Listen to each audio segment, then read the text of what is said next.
اعوذ باللہ من الشیطان الرجیم، اللہ کی پناہ چاہتی ہوں شیطان مردود سے۔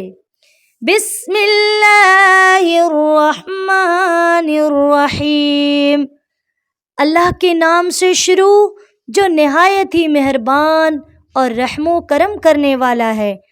الحمد للہ رب العالمین، تمام تعریف اس اللہ کے لیے ہے جو تمام کائنات کا، تمام جہان کا رب ہے۔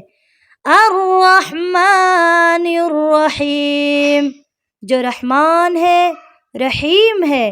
مالک یوم الدین، جو یوم جزا کا، روز جزا کا مالک ہے۔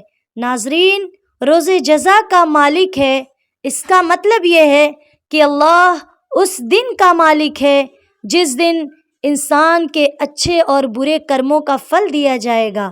جب بندہ ذرہ برابر بھی نیکی کرے گا تو اسے اس دن اس کی جزا، اور ذرہ برابر گناہ کرنے والوں کو، ذرہ برابر بری چیز کرنے والوں کو ان کی سزا دی جائے گی۔ تو میرا رب اس دن کا بھی مالک صرف اور صرف اللہ ہے۔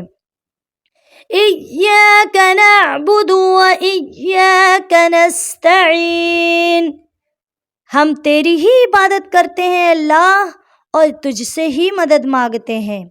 ناظرین، ہم کہتے ہیں اے اللہ ہم صرف اور صرف تجھے ہی عبادت کے لائق سمجھتے ہیں، لیکن اس کا یہ ہرگز مطلب نہیں ہوتا ناظرین کہ ہمارا رب یا ہمارا قرآن یا ہمارا اسلام ہمیں کسی کو گالی دینے کا حق دیتا ہے، ہرگز نہیں۔ لیکن ہم اپنے رب کی بڑائی بیان کرتے ہوئے، اپنے رب کی تعریف بیان کرتے ہوئے ہم یہ کہتے ہیں کہ اے اللہ ہم صرف اور صرف تیری ہی پوجا کرتے ہیں، تیری ہی عبادت کرتے ہیں، اور ہم تجھ سے ہی مدد چاہتے ہیں۔ اہدنا الصراط المستقیم، یہ دعا ہے، یعنی کہ ہم دعا مانگتے ہیں اے اللہ ہمیں صراط مستقیم پر چلا، کہ اے اللہ ہمیں سیدھے راستے پر چلا۔ سیدھا راستہ کون ہے؟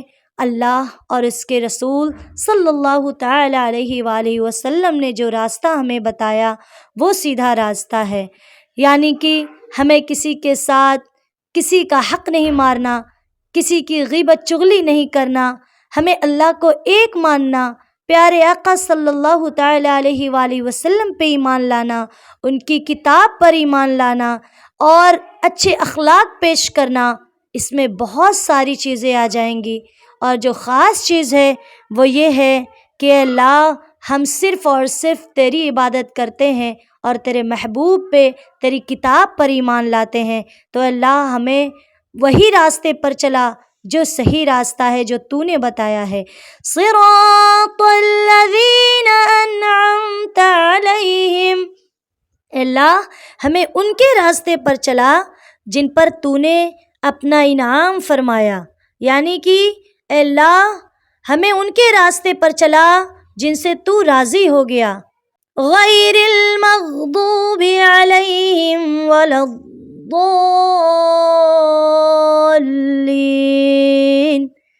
یعنی اللہ ہمیں ان کے راستے پر ہرگز نہ چلا جو تیرے راستے سے بھٹکے ہوئے ہیں، یعنی جو گمراہ ہیں۔ اللہ ہمیں گمراہوں کے راستے پر نہ چلا۔